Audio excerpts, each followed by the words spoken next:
Morning friends. जंगल walk चालू आहे.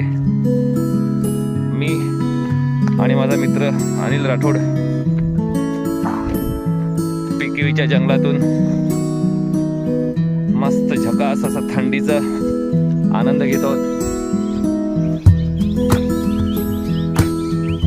व्यायाम करण्यासाठी हा मोसम सर्वात बेस्ट आहे. तेव्हा आपण सुद्धा आपल्या तब्येतीची काळजी घ्या. Strong, healthy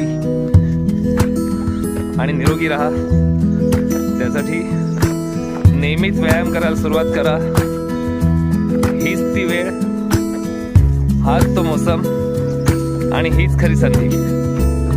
so stay healthy, stay safe. Good morning and good day. Bye.